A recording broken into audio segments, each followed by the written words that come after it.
You're listening to STP Radio.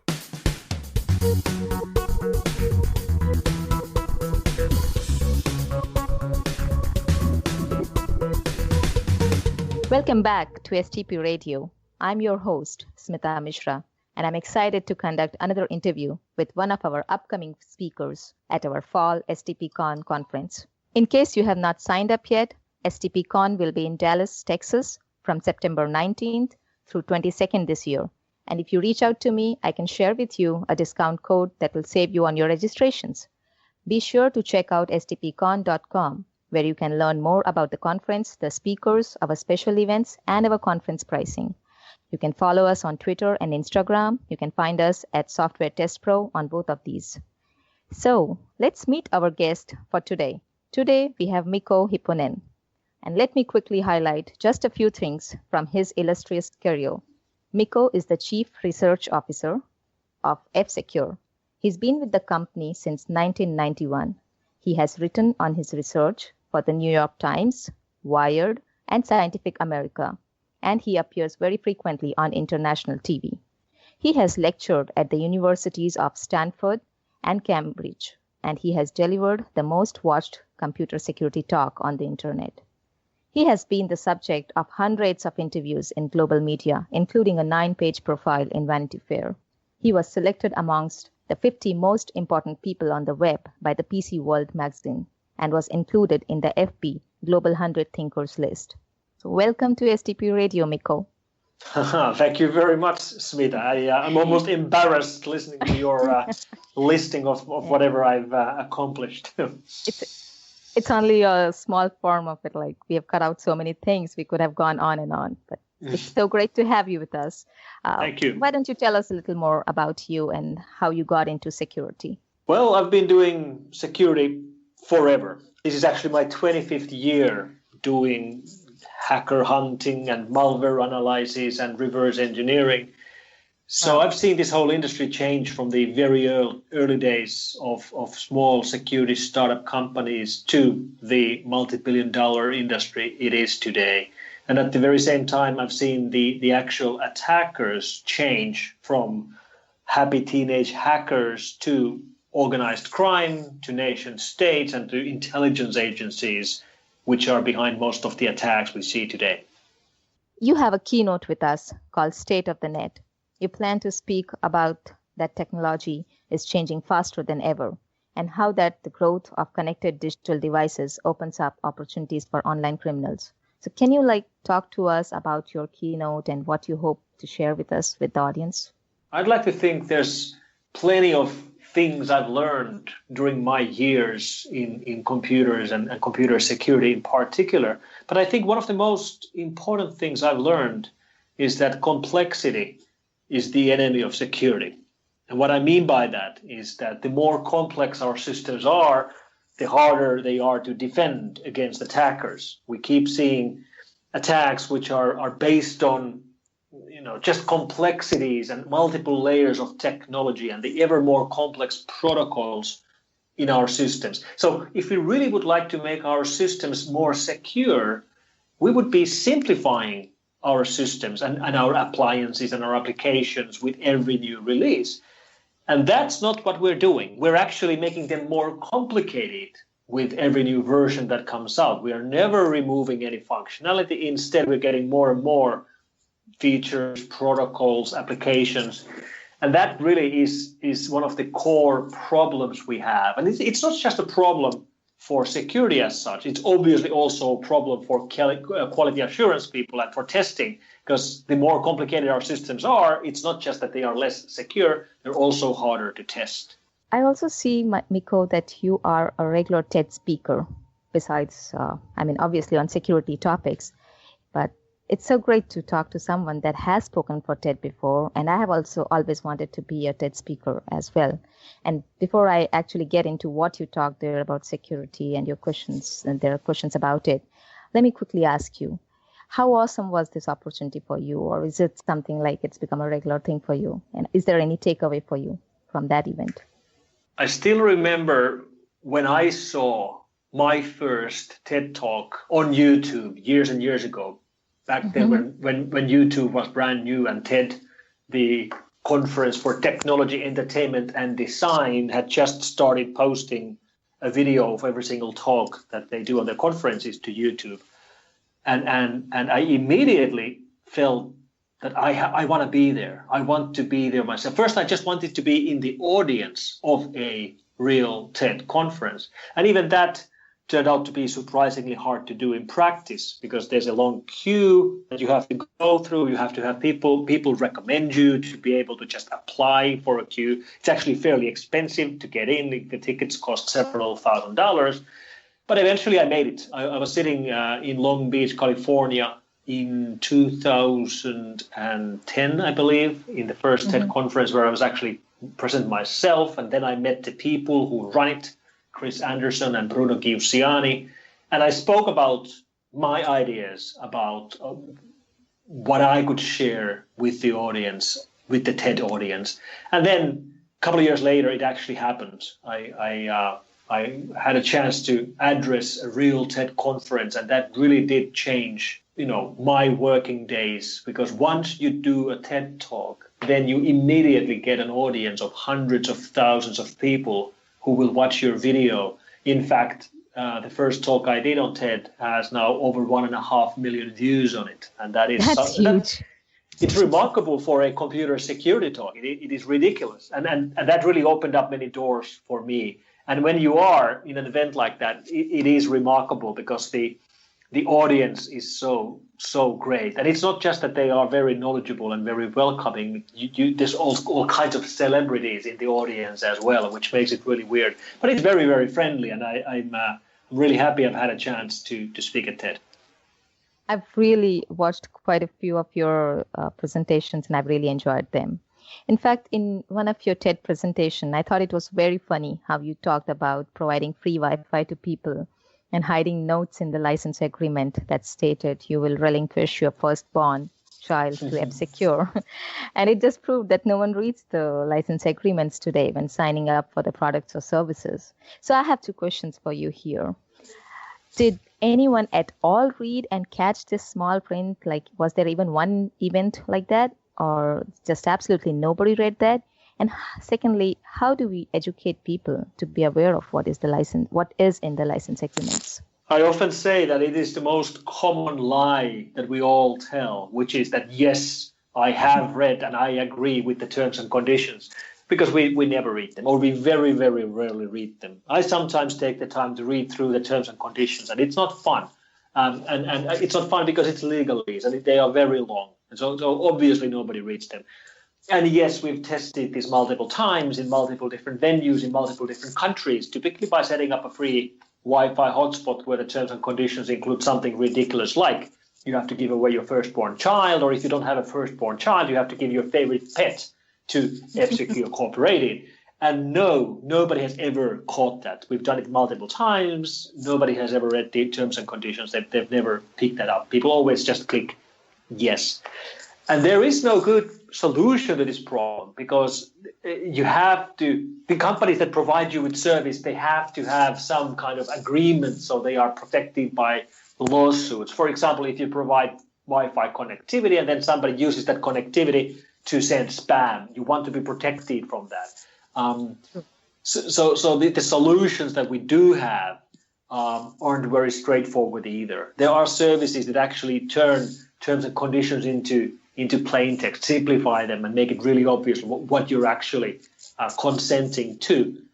Some sites actually provide, or some services provide those straight up. They have a legal version, and then a really short version, which, for example, explains that when you upload a photo here, it's still your photo. You have to copyright, but we have the right to show it on our site, or things like that. So trying to simplify them so people would actually take the time to understand what they are agreeing to would be the key thing. Because after all, most of the online services that we use today, we don't pay for them with money. For many of the services that we use, we pay for them by clicking that button that I agree to your terms. Because then the terms that we agree to means that they can monetize us, they can monetize information about us, they can monetize our traffic, they can monetize our data.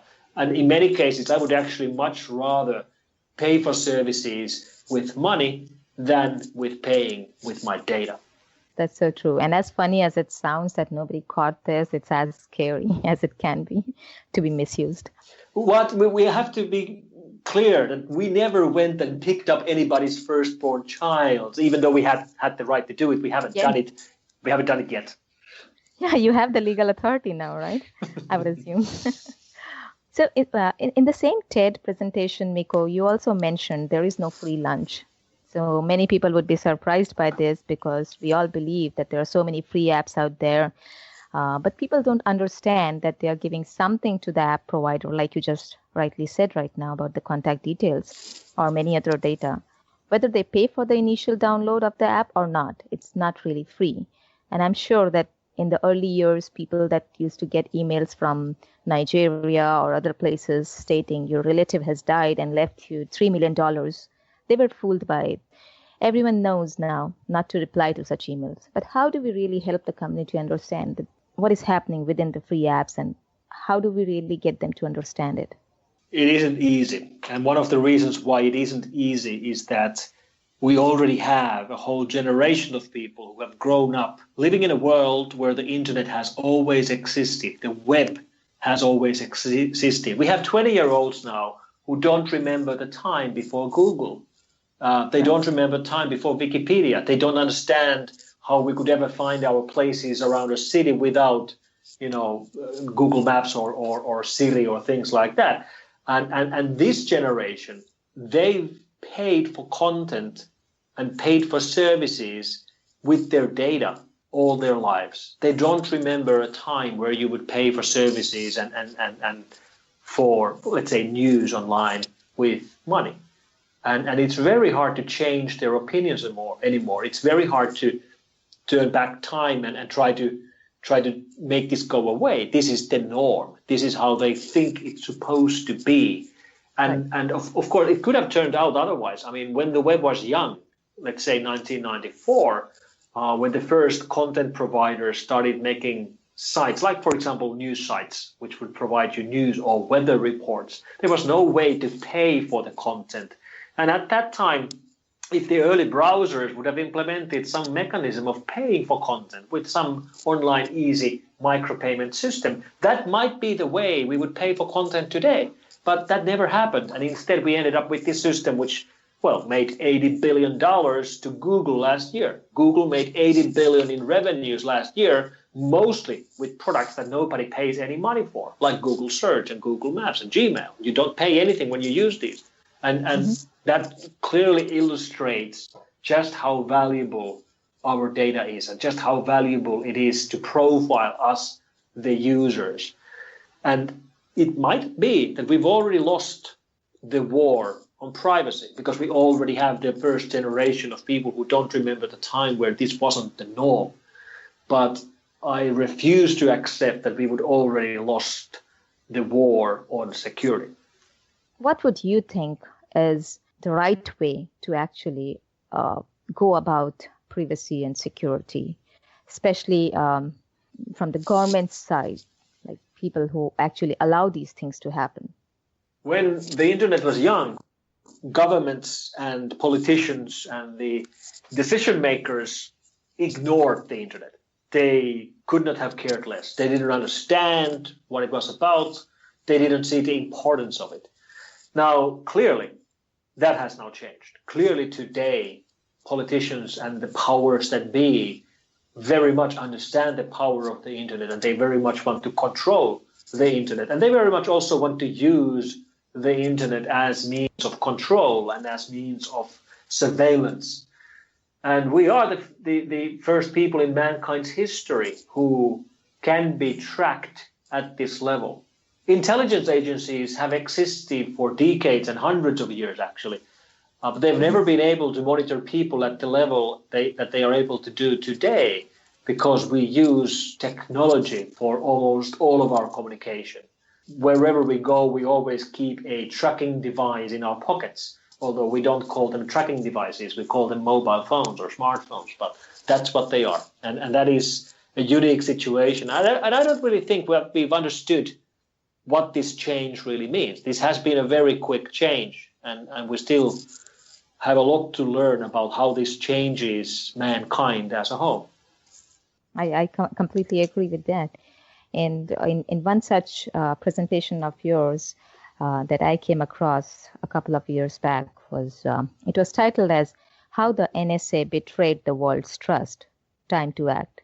It was very surprising to me when you mentioned about people saying that most people believe I don't have anything to hide. My assumption is you meant individuals there, or do you come across organizations that believe the same too? How do you deal with it?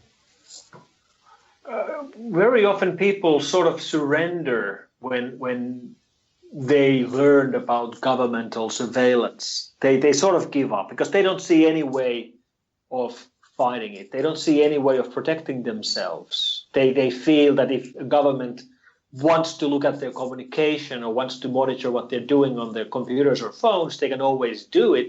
So then they sort of rationalize it that, yeah, they can always do it, but I don't care. I don't have to worry about this because I'm not a criminal. I don't do anything bad. I don't have anything to hide, so it's okay. And that's not the point at all. I don't have anything to hide. I'm not a criminal. However, I'm not interested in volunteering my private information to intelligence agencies, especially to hostile foreign intelligence agencies. And it's not about having something to hide. It's about having something to protect. Privacy is a human right. We all require privacy. Without privacy, we wouldn't have things like democracy. And it is important to protect things like privacy during times of quick change, like this time right now when communication is moving from something we used to write on paper and speak next to each other to something we chat online and write in emails and send in Snapchats. This is a time of very, very quick change, and we have to be very careful about the kinds of rights we give away, because when we give away our rights, we will never get them back. That is so true. In fact, I was just wondering that whole definition of privacy may have changed now compared to the past. Let me take you to a little older times of yours, probably in September 2010. You wrote an article for the New York Times called "Get the Hackers on Your Side." Can you tell us a little more about the article and how you really prepared for it? That article for New York Times was trying to highlight the fact that the skill set in computer security is very polarized. I mean, we have people who have the capabilities of finding vulnerabilities from applications, from websites, from different kind of systems, and they will find vulnerabilities from your systems as well. Now the question is, what will you do about it? If you are a software vendor, if you ship your software to customers who run it on their own systems, you are a target of hackers. Now the question is, are you going to work with the hackers or are you going to work against the hackers? Many security experts and hackers who have the capability of finding vulnerabilities would be happy to help you. Not all of them are bad, not all of them are working for organized crime. Some of them are just interested and gifted in finding security vulnerabilities. And when they find vulnerabilities from your systems, you want them to tell you about those vulnerabilities. You don't want them to tell someone else. In fact, when somebody finds a vulnerability from your own systems or from your websites or from your services, you want them to sell them to you. You don't want them to sell them to someone else. And there are other parties who are willing to pay money for information on vulnerabilities in the kind of systems that your organization might be building. So you better pay for them yourself, because someone else is going to pay if you don't. And you don't have to really compete with price either. We now have of companies running bug bounties where they provide money for hackers who find vulnerabilities and who report them responsibly. For example, we do that. You have the right to hack our software. If you go to our bug bounty website, we explicitly grant you the right to reverse engineer our software, to hack our software, and then if you find something, please tell us and we will pay you for it. Google runs the same kind of system. Even Apple now runs a bug bounty. And the money they offer, well, Apple pays you up to $500,000 for serious vulnerabilities. And you could probably get more by selling vulnerabilities in, for example, iOS to criminals. But there's lots of people out there who are able to find vulnerabilities who would rather sell them to Apple legally than to sell them to black market illegally and becoming criminals themselves. If you can make money legally, it doesn't have to be as large as you make with criminal efforts, because then you're not breaking the law and you have nothing to be afraid of. So bug bounties are an excellent way, practical way of getting hackers on your side. Hackers are looking at your systems anyway. You want them to tell you. You don't want them to tell someone else. Just to coming back on this part of the question of you being on one side of the game and then there's under virus writer on the other side of the game. And when situations go out of hand and there are attacks happening, since you work with a lot of governments and organizations that a lot of us would not have access to, I have this interesting question in my mind that anytime you're able to prevent a particular cyber threat from going beyond control, I think it's the question that always remains unanswered is, what did the virus writer really plan to do? What was his final goal to achieve?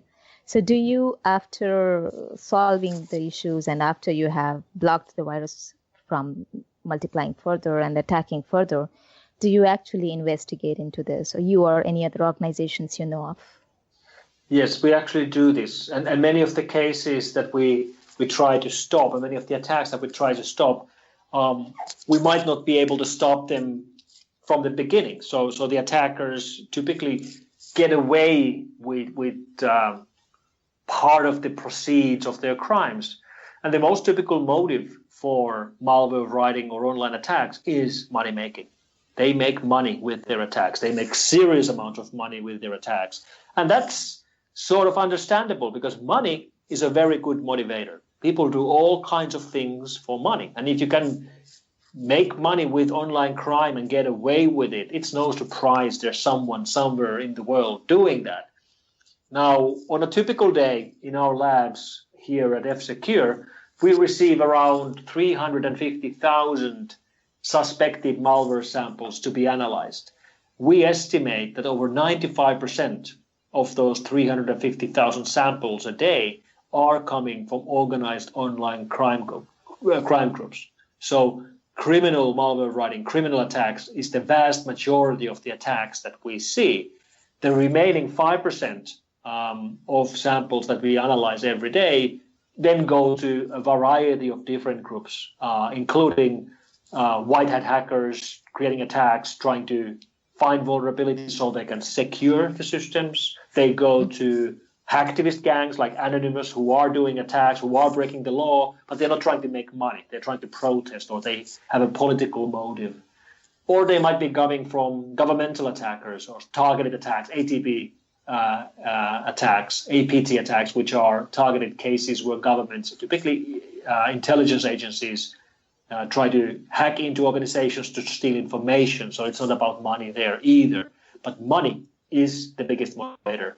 And the way money is being made with malware today ranges all the way from banking Trojans to keyloggers who collect credit card numbers when you type or when you do shopping on an infected computer or on an infected phone, all the way to ransom Trojans, which continue to be one of the main mechanisms of money making today. Ransom Trojans are the cases where your computer or phone or even your smart TV gets locked and encrypted, and then you have to pay bitcoins to get your own files back. So Mikko, let me ask you one last question about STP, and then we'll be done. So I'm sure you have seen the awesome program lineup that we have for this STPCon. Mm-hmm. And as you look over the keynotes, sessions, and workshops, what are some of the things that you are seeing there that interest you the most? And can you tell us what things you hope to take away from them? There's actually plenty of good talks coming up. The program looks really solid. I personally especially look forward to the keynotes from Leo Laskin and from Mike Lyles. They both look very interesting. And whenever I'm in conferences, and I go to conferences a lot, many of the conferences I go today might not be from computer area at all, because they might be financial or, I don't know, telecommunications conferences. And I always try to catch the keynotes, because then you learn a lot, even from an area that you're not working with yourself in a very short amount of time. And also you might learn something from the speakers and the techniques the speakers use themselves, which I can always use because I spend so much time myself going around the world and doing talks. So Leo Laskin and Mike Lyles is especially the two talks that I'm looking forward to. Very nice. Very nice to hear that. So thank you, Mikko. Thank you for joining us today. Thank you for having me. Thank you. Thanks to all of you that are listening to this interview.